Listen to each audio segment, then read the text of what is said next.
I got to tell you, Numbers 25 is turning out to be a. Oops, forgot to change this. Numbers 25 is turning out to be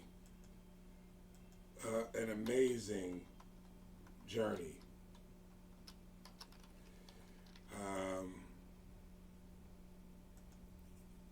Amazing. I want to explain it to you, but as for my little sister in Texas and my daughter, I want to tell you a story. Because eventually what I would like for us to do is to take this journey from Genesis to Revelation and see it as that, a journey. It is not fun all the time. It is not for everyone, because a lot of people won't even understand why you have to take a journey, because some people have rooted out all of their challenges. Some of us haven't. In other words, they were born into, in legacy, they were born into a comfortable place. And a lot of them may not understand why they get the challenges from their kids, because they never had to go through these challenges that their kids are going through. These are life lessons. These are business lessons.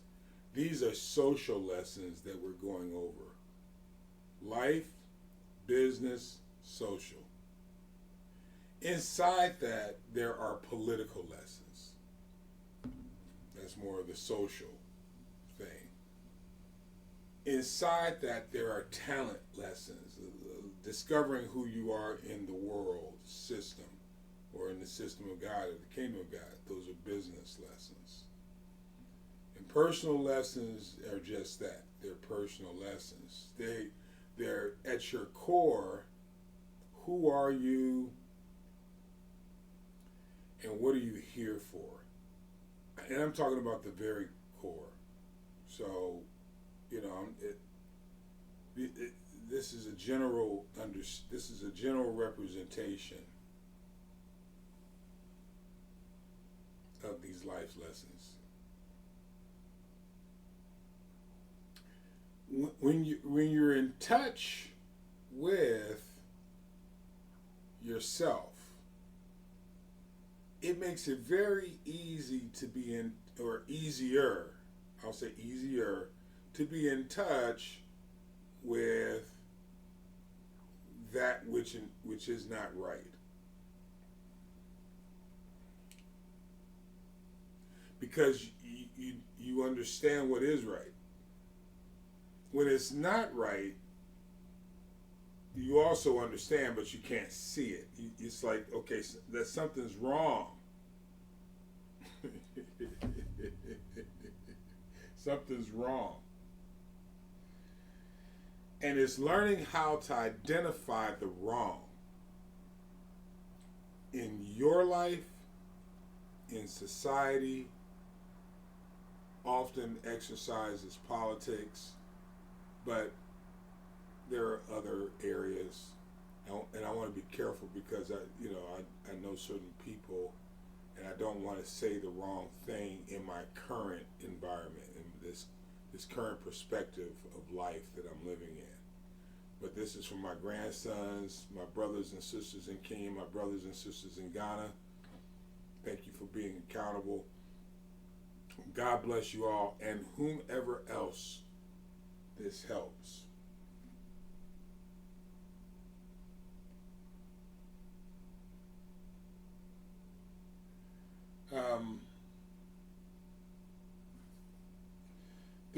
The reason why this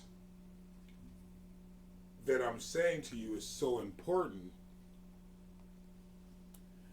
is just the reason why in Numbers chapter 25, and we discussed this in the previous video. If you didn't go to the previous video, I'll try, at least on the YouTube platform, if I remember at the end of this, I'll put up the previous video.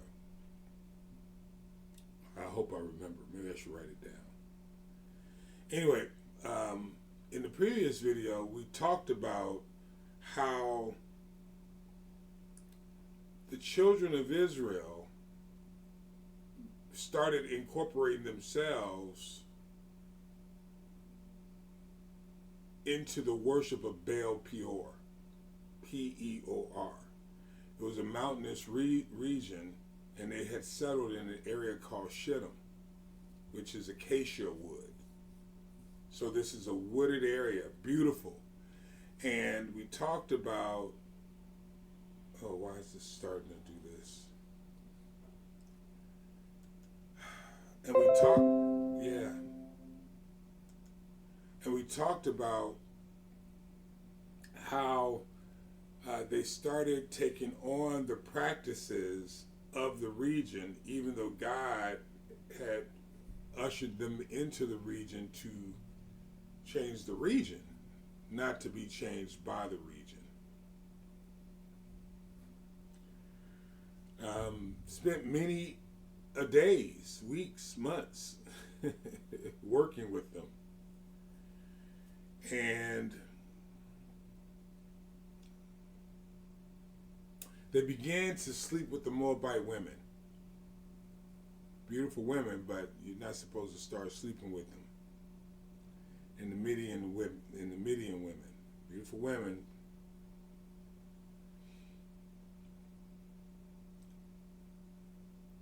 So God said to Moses, kill them all. Put their heads, let's read that again. The heads of Israel. You remember who they are, right? I hope you do.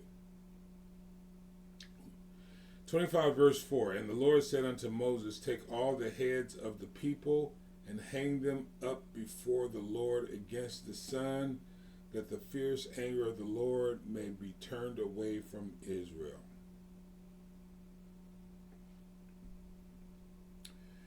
That was God.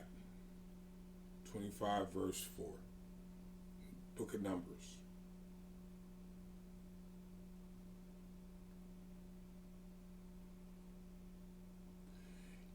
In our own lives,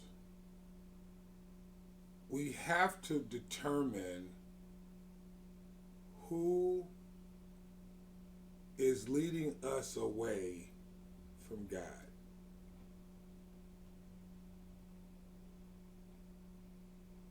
And maybe not a physical separation, but you have to have the confidence to stay with God and not go down that trail of trying to please man, or be deceived by the delicacies and the lifestyle of others, compromising what God has shared with you. That's on the personal side. And again, there are business implications as well, where you would have people to say to you, I got you, just do it this one time. Because when the time comes, they ain't going to have you. In fact, they're going to lead the boss directly to you. They say it was him or her. So doing things to fit into a mold, to fit into what seems to be better, more fun, more agile, more whatever, more exciting, is a recipe for your destruction. The reason why I say that is leaders are always looking for those who have integrity and good character, and you don't know they're looking. And leaders watchful of those who don't have it, and you don't know they're looking. That's how they're able to locate you one way or the other. I have been a man with no character. Now, I'm talking years ago, but I've certainly been someone who lacked good judgment and character. Don't affirm that. Talking to the bell. We're just playing around. Anyway, so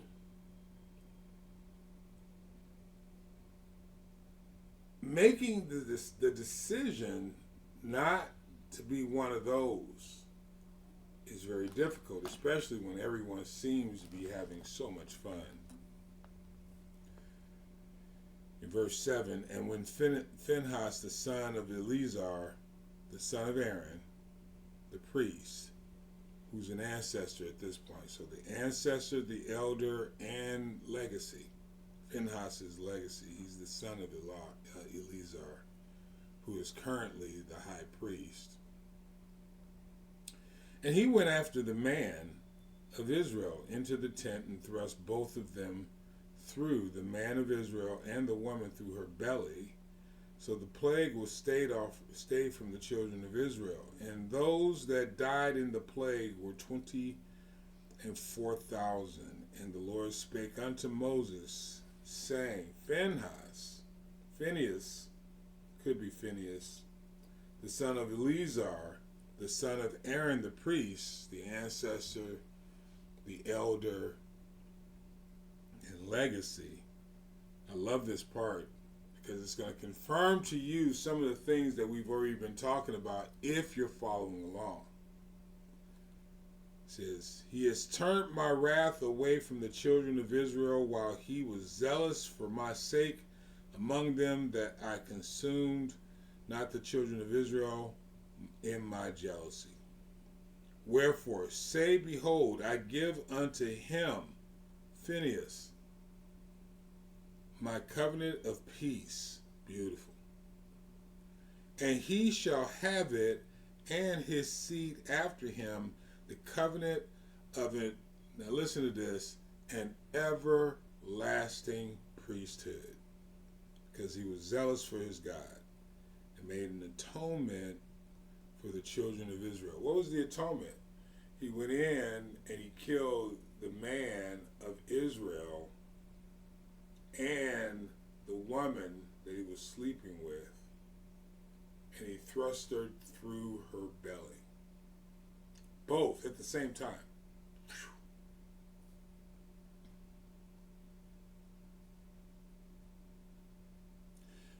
Anytime there's atonement, there has to be blood, a blood sacrifice.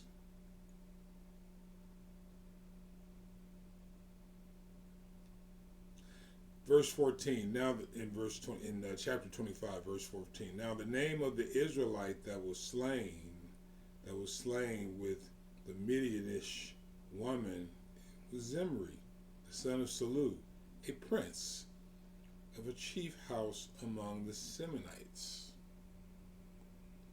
Simeon, one of the elder children.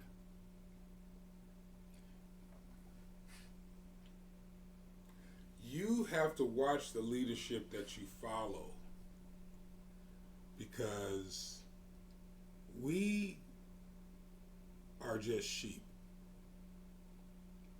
and we will follow someone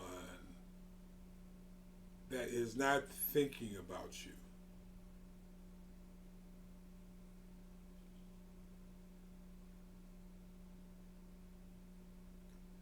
And they will lead you because you're looking up at them, and they will lead you to a place where you don't want to be, and will be very hard to get out of.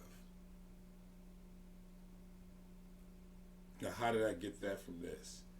Because the man that was killed was a prince of a chief house. Very deceptive. not living the lifestyle of a child of Israel, which is a prince who should be following the hand of Moses, which killed him.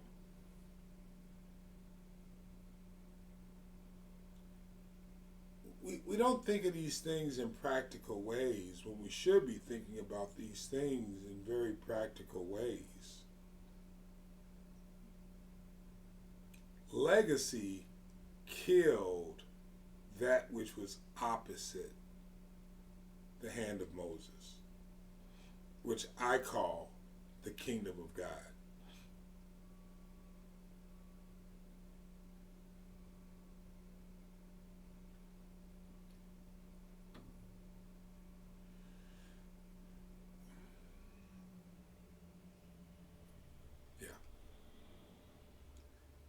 CashApp $MrPaulDozier, CashApp $MrPaulDozier. We're on a journey from Genesis to Revelation. I do not know how long it's going to take, but I thank you for going on the journey with us. Yeah. And listen, like and follow these videos on whatever platform you're watching them, and share them. Share them. If they are a blessing to you, they will be a blessing to other people. I implore you. Share them with others. I ate some sunflower seeds and now I'm burping. I don't understand that. Maybe it was the coffee. Oh, I'm sorry. Thank you for taking a journey with us, and God bless you.